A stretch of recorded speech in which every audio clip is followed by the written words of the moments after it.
Hey entrepreneurs, this week I've got a very simple micro productivity challenge for you, and it has to do with your energy going up and the quality of your decisions about what to do with your time simultaneously going down. We're going to try to beat that. And let me just show you how that happens and why it happens so you can first be aware of it. Take a look. So what tends to happen if you look at this blue line, and you can think about this blue line as representing your energy. So let's say you drink your coffee in the morning right about here. So this is essentially the energy kicking in as your coffee kicks in. Now we're just using coffee as a catch-all. It could be that you don't drink caffeine of any sort, you don't consume caffeine of any sort. Maybe you have other stimulants of various sorts that you use, or if maybe you don't. If for example, if you have ADHD and your Adderall is kicking in, or if you use any kind of nootropics, you might find that as your energy goes up, what tends to happen is the quality of your decision, represented by this red line, starts to drop off. And the reason this happens is because as your energy goes up, your belief in your capacity to get things done goes up as well. This is one of those things that's well documented in psychological research literature that shows us that when our energy, and especially when our mood and energy go up, our belief about our capacity to accomplish things, both in a small time frame that we have left to work on things today, and our belief in the long-term future, our capacity to take on big projects and complete things over a series of months or years, our estimation of our capacity, of our ability to get things done, goes way up as our energy goes up.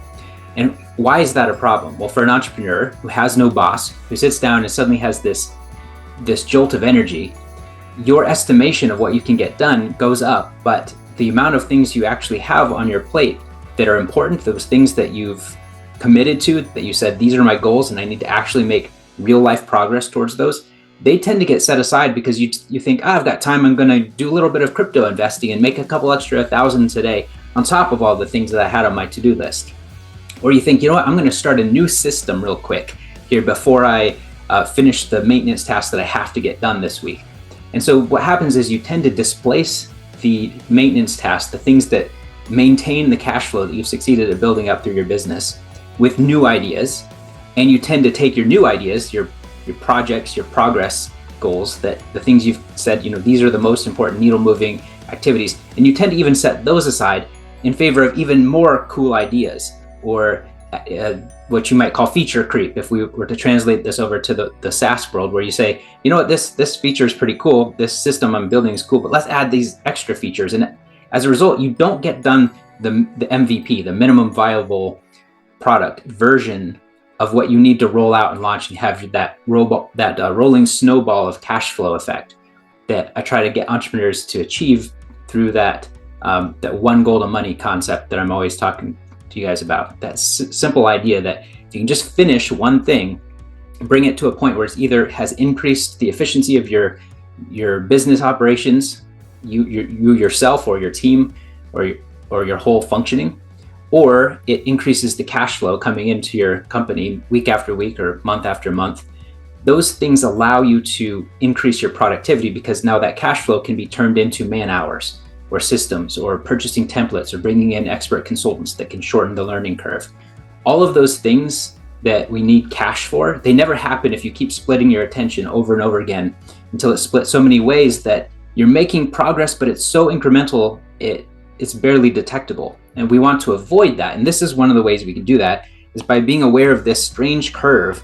And if I point it out to you, this is a kind of therapeutic intervention where just through awareness of this, you're going to be a little bit less likely to fall prey to this trap.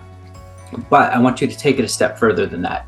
My challenge to you this week is to identify your high energy time as soon as it kicks in, to say to yourself, I'm in a high energy state.